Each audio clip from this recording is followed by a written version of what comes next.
नमस्कार, स्वागत है आप सभी का 4 PM पर। मैं हूं आपके साथ अदिति। सीज फायर पर अब पूर्व सेना प्रमुखों ने, आला अधिकारियों ने मोदी सरकार को, मोदी जी को फंसा दिया है। अचानक सीज फायर का डिसीजन लेना अब मोदी जी को और सरकार को सवालों के घेरे में डाल दिया है। देश के बड़े बड़े सेना अधिकारी, आर्मी चीफ, पूर्व आर्मी चीफ अब सवाल उठा रहे हैं, कई पूर्व आर्मी चीफ सवाल उठा रहे हैं कि इस अचानक सीजफायर की टाइमिंग गलत रही। पूर्व सेना प्रमुख जनरल वेद प्रकाश मलिक से लेकर के तमाम आला अधिकारियों ने, एक और आर्मी चीफ ने यह सवाल उठाया है कि सरकार ने इतनी जल्दी में सीजफायर क्यों की। ये मौका हमें दोबारा नहीं मिलेगा और आने वाले समय में इतिहास में ये दर्ज रहेगा। मोदी सरकार को हमेशा इस सवाल का जवाब, या मोदी सरकार से हमेशा के लिए ये सवाल पूछा जाएगा कि अचानक सीजफायर क्यों की गई। पूर्व सेना प्रमुख जनरल वेद प्रकाश मलिक ने सोशल मीडिया के जरिए, जी हां, उन्होंने सोशल मीडिया का इस्तेमाल करते हुए सार्वजनिक तौर पर मोदी सरकार पर सवाल दाग दिया है। उन्होंने लिखा कि 22 अप्रैल को पहलगाम में पाकिस्तान द्वारा किए गए भयावह पाकिस्तानी आतंकी हमले के बाद भारत ने सैन्य और असैन्य कार्रवाई की, लेकिन भारत को इससे कोई राजनीतिक या रणनीतिक फायदा मिला भी है या नहीं, यह सवाल हमने भविष्य के इतिहास पर छोड़ दिया है। साफ तौर पर यह संकेत है कि आने वाले समय में इस इतिहास को दोहराया जाएगा और सवाल पूछा जाएगा कि इससे हमें क्या फायदा मिला। जनरल मलिक ने 1999 में, जी हां, जनरल मलिक, वीपी मलिक 1999 में कारगिल वॉर के दौरान सेनाध्यक्ष रहे, आर्मी चीफ रहे। तब भारत ने पाकिस्तान पर जीत हासिल की थी।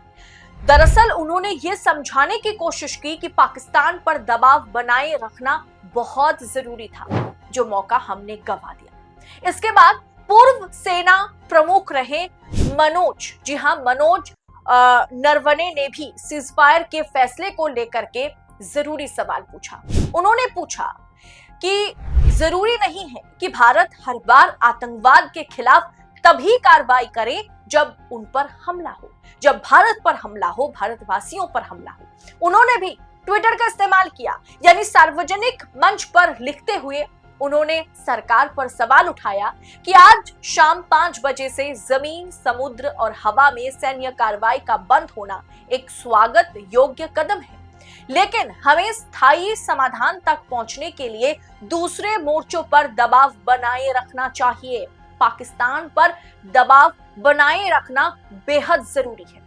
जरूरी नहीं कि हम घटना के बाद ही जवाब दें। हम आतंकी हमलों में जान नहीं गंवा सकते।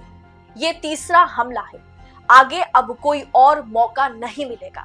जनरल नरवणे जो है वो दिसंबर 2019 से अप्रैल 2022 तक सेनाध्यक्ष रहे, आर्मी चीफ रहे, और भारत चाइना बॉर्डर पर तनाव कम करने के लिए नरवणे जो है वो जाने जाते हैं, बहुत ही मशहूर आर्मी चीफ रहे। वो हमेशा भारत पाकिस्तान के अलावा भारत चाइना की जो टेंशन है बॉर्डर पर, उसे हमेशा से उन्होंने संभाला है, और उन्होंने यही कहा कि हमें फिर से मौका नहीं मिलेगा। ये मौका था जब हम पाकिस्तान में घुस करके पाकिस्तान को तबाह कर सकते थे कि वो कश्मीर पर या भारत पर दोबारा आंख उठा करके ना देखे, लेकिन हमने ये मौका गंवा दिया और आगे हमें ये मौका नहीं मिलेगा। इसके अलावा पूर्व सेना अधिकारी जनरल GD बख्शी, जिन्हें हम हमेशा देखते हैं टीवी पर, बीजेपी के माउथपीस बनते हैं और हमेशा भारतीय जनता पार्टी के सरकार के पक्ष में बातें करते हुए नजर आते हैं, वो GD बख्शी, जी हां, GD बख्शी, उन्होंने भी लाइव पैनल डिस्कशन में टीवी पर बैठ करके मोदी सरकार पर सवाल दागते हुए नजर आए। Major retired general GD Bakshi ने कहा, मैंने 37 साल तक झक नहीं मारी है फौज में।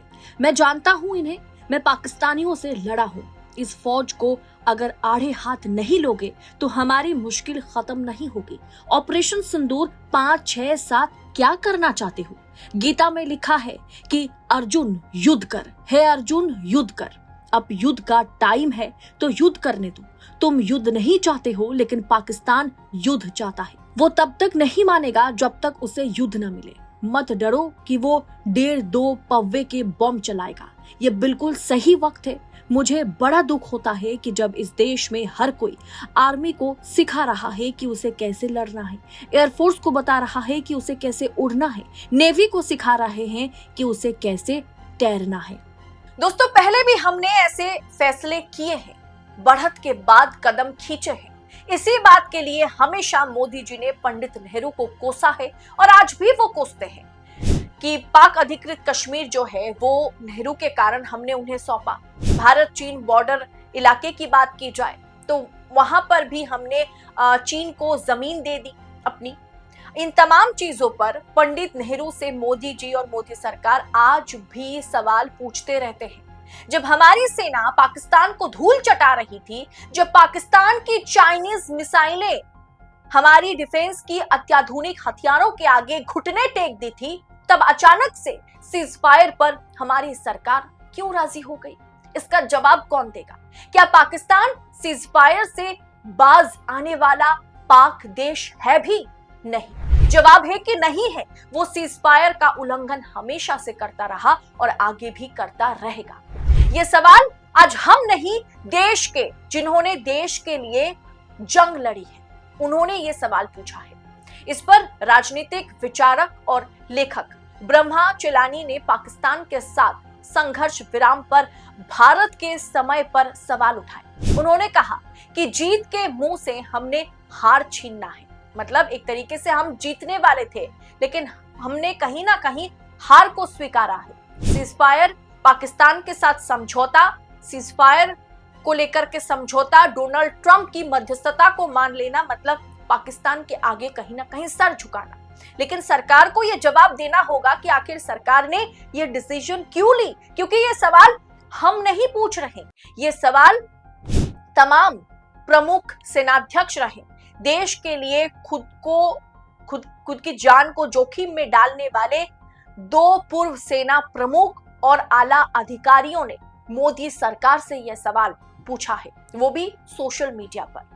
दोस्तों, फिलहाल इस अचानक सीजफायर तो होना ही था, ये होनी चाहिए। दोनों देशों के बीच जंग का ऐलान होना या उसे जंग का रूप देना कभी भी एक्सेप्टेबल नहीं है, या ना किसी कोई इसकी उम्मीद या दुआ करते हैं। लेकिन अचानक सीजफायर उस समय में जब पाकिस्तान को हमारी सेना धूल चटा रही थी, डोनाल्ड ट्रंप की मध्यस्थता के बाद अचानक सीजफायर का ऐलान करना, क्या सरकार ने जल्दबाजी में यह डिसीजन ली? सरकार पर क्या दबाव रही? इसका जवाब सरकार को देना होगा, क्योंकि सवाल देश के लिए खुद की जान को नौछावर करने वाले सेना प्रमुख ऑफिसर्स पूछ रहे हैं, क्योंकि इससे कहीं ना कहीं सेना की मनोबल भी टूट जाता है। फिलहाल दोस्तों, इस पूरे विषय पर आप क्या सोच रखते हैं, कमेंट बॉक्स में हमारे साथ साझा कीजिएगा। बाकी ऐसी तमाम खबरों को पड़ताल के साथ पाने के लिए, एनालिसिस के साथ पाने के लिए 4 PM के साथ बने रहें। बहुत बहुत शुक्रिया आप सभी का। जय हिंद, जय भारत।